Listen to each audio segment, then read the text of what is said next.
சென்னை ஆதம்பாக்கத்தில் உள்ள தனியார் மண்டபத்தில் அடைக்கப்பட்டுள்ள தூய்மை பணியாளர்களை விடுவிக்க கோரி தூய்மை பணியாளர்கள் போராட்டத்தில் ஈடுபட்டு வருகின்றனர். இதுகுறித்த கூடுதல் தகவல்களை செய்தியாளர் ஸ்ரீ சந்தோஷ் நேரலையில் வழங்க கேட்கலாம்.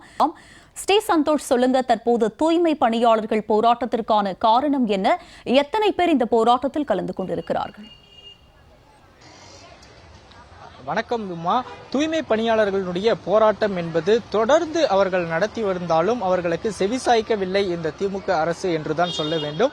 தொடர்ச்சியாக போராட்டங்களை முன்னெடுத்து அடுத்த கட்டமாக நேற்றைய தினம் காலை கொருக்குப்பேட்டையில் இருக்கக்கூடிய இல்லத்தில் 13 தூய்மை பணியாளர்கள் உண்ணாவிரத போராட்டத்தினை தொடர்ந்திருந்தனர். இந்த முன்னெடுப்பினை அடுத்த 1 மணி நேரத்திற்குள்ளாக காவல்துறையினை கைது செய்து மாற்றி அவர்களை சமுதாய நலக்கூடங்களில் அடைக்கப்பட்டிருப்பதாகவும் வேதனை என்பதனை தொடர்ச்சியாக தெரிவித்து குறிப்பாக இறுதியாக தற்போது நாம் இருக்கக்கூடிய இந்த ஆதம்பாக்கம் பகுதியில் தான் இந்த தனியார் மண்டபத்தில் வைத்திருக்கின்றனர். குறிப்பாக அந்த 13 நபர்களும் தற்போது வரையிலுமே உண்ணாவிரத போராட்டத்தில் தான் நீடித்து வருகின்றனர். அவர்களை விடுவிக்க கோரியும் தொடர்ச்சியாக அவர்களுக்கு ஆதரவு அளித்தும் வெளியே சாலையோரங்களில் ஆங்காங்கே தூய்மை பணியாளர்கள் அமர்ந்திருக்கின்றனர். குறிப்பாக ஒளிப்பதிவாளர் டேனியல் காட்டி வரக்கூடிய காட்சி என்பதை போலவே தான் இங்கு இருக்கக்கூடிய தூய்மை பணியாளர்களிடமே கேட்போம். காவல்துறை தரப்பிலிருந்து என்ன மாதிரியான விஷயங்களை சொல்றாங்க, என்ன இப்ப சொல்ல வராங்க?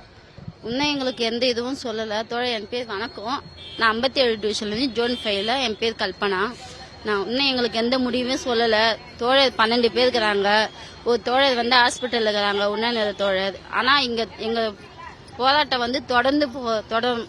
ஆனால் உண்ணாநிலை போராட்டம் எங்களுக்கு தொடரும். நான் எங்களை கொதுக்குப்பேட்டிலேருந்து நேற்று கூட்டிகிட்டு போயிட்டு அம்ஜிகரையில் வச்சுருந்தாங்க. நைட்டு 12 மணிக்கு 12 மணிக்கு விட்டுட்டு திருப்பி காலையில் அள்ளிக்கோலத்தில் வச்சுருந்தாங்க.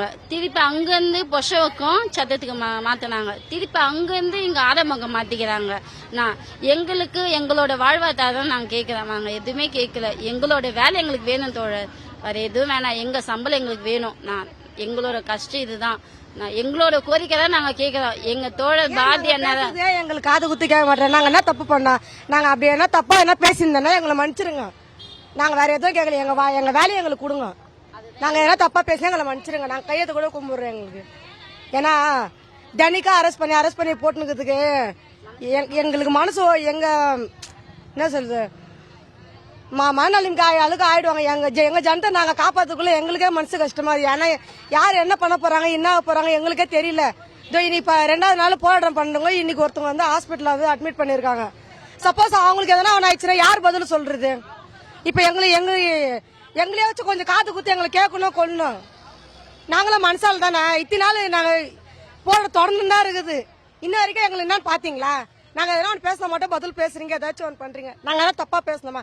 இப்பயும் கேட்கறேன், நம்ம எங்களை மன்னிச்சிருங்க. எங்கன்னா பேசியிருந்தா எங்க வேலையை எங்களுக்கு கொடுங்க. அதே எண்ணிலும் வேலையை எங்களுக்கு வேணும். வேற ஏதாவது எங்க பணி நிரந்தரம் எல்லாம் வேண்டாம். எங்களுக்கு அதே எண்ணிலும் வேணும், எங்களுக்கு அதே வேலை வேணும். இந்த ராம்கி நிறுவனம் எங்களுக்கு வேண்டாம். தொடர்ந்து தனியார் மயப்படுத்துவதை முன்னிறுத்தி தான் கண்டித்து தான் தொடர்ச்சியாக போராட்டத்தை என்பதும் முன்னெடுத்திருக்கின்றனர். மாறி சமுதாய நலக்கூடங்களில் அடைக்கப்பட்டு சித்திரவதை என்பதையும் செய்திருக்கின்றனர். குறிப்பாக ஸ்டான்லி மருத்துவமனையில் ஒருவர் அனுமதிக்கப்பட்டிருக்கிறார். குறிப்பாக இந்த பகுதியிலே பார்த்தோம் என்றால் ஆங்காங்கே சாலையோரங்களில் தான் அமர்ந்து போராடக்கூடிய நிலையில் தூய்மை பணியாளர்கள் தள்ளப்பட்டு இருக்கின்றனர். தற்போது நம்மிடையே இன்னொருவர் இருக்கிறார், அவரிடம் கேட்கலாம். நீங்க காவல்துறையினரிடம் தரப்பினரிடம் பேசுனீங்களா? உள்ள இருக்கிற 13 பேரோட நிலை என்னவா இருக்கு? இப்போ அவங்க 12 பேர் இருக்காங்க. ஒரு ஆள் மருத்துவமனையில் இருக்காங்க. அந்த 12 பேருக்கு ஒரு எஃப்ஐஆர் ஒன்று கொடுத்தாங்க. மேலே கேஸ் போட போறேன்னு சொல்லிட்டு அதில் கையெழுத்து கேட்டு வாங்கியிருக்காங்க. கையெழுத்து போடுங்கன்னு சொல்லி கட்டாயப்படுத்திட்டு இருக்காங்க, மிரட்டுறாங்க அவங்கள. அவங்க உள்ள இருந்து ஃபோன் பண்ணி தோழர் எங்களை இந்த மாதிரி கட்டாயப்படுத்துறாங்க, எங்களை கையெழுத்து போட சொல்றாங்க சொல்லிட்டு இருக்காங்க. நாங்கள் அதுக்கு என்ன சொன்னோம்னா, நீங்க அவங்கள ஜட்ஜிக்கிட்ட எடுத்துட்டு போக சொல்லுங்க, நாங்கள் அங்கே கேட்டுட்டு அங்கே நாங்கள் இது பண்றோம்னு சொல்லியிருந்தோம். நாங்கள் எங்கள் வீட்டு உள்ள தான் நாங்கள் உண்ணாநிலை போராட்டத்தை அறிவிச்சோமே. இதே காங்கிரஸ் எம்பி இவரும் உண்ணாநிலை போராட்டத்தை ஒரு வாரமா அவர் எடுத்திருந்தாரு. அவருக்கு கண்டனம் தெரிவிக்கல, அவரை அரெஸ்ட் பண்ணல, எதுவும் பண்ணல. இந்த தூய்மை பணியாளர்கள் என்ற ஒரே ஒற்றை ஒரு வார்த்தையினால எங்களை பயங்கரமா அலக்கரிச்சிட்டு இருக்கீங்க. நாங்க என்னதான் பண்ண போறோம்ன்றது எங்களுக்கு தெரியல. எங்களை அடுத்த கட்ட எங்க வாழ்வாதாரம் என்ன இருக்க போதுன்னு தெரியல. இப்பவே எங்களுக்கு ஒரு 1.5 மாசமா எங்களுக்கு சம்பளம் இல்ல. ஒவ்வொரு நாளும் நாங்க இந்த போராட்டத்துக்கு எப்படியோ நாங்க எங்களால முடிஞ்ச அளவுக்கு நாங்க போராடிட்டு இருக்கோம். இப்போ கடைசியா நாங்க எங்க உயிரை பணிய வச்சு 13 பெண் தோழிகள் உயிரை பணிய வச்சுதான் இந்த உண்ணாநிலை போராட்டத்தை கையில எடுத்திருக்காங்க. அதையும் எங்க தோல்வியில எடுத்து முடிக்க வச்சிருவாங்களோன்ற ஒரு பயத்துல தான் இருக்கிறோம். நாங்க என்னன்னா இதுக்கு மேலேயும் செவி சாய்க்கலன்னா தமிழக அரசு கொஞ்சம் எங்களுக்கு செவி சாய்ச்சு எங்களுடைய கோரிக்கைகளை கேட்டு எங்களை இது பண்ணுங்க. இப்போ கடந்த இந்த காணொலியில பார்த்துட்டு இருக்கும் போது ஒரு செய்தி ஒன்று வந்துருந்துச்சு. மாண்புமிகு அமைச்சர் சேகர்பாபு அவர்கள் வந்து ஒரு வார்த்தை ஒன்று பேசியிருந்தாரு. அது எங்க மனசுல ரொம்ப புண்படுத்துற அளவுக்கு ஆயிடுச்சு. தூய்மை பணியாளர்கள் மத்தியில தூய்மை பணியாளர்கள் என்னும் போது எனக்கு காது கேட்கலன்றாரு அவரு.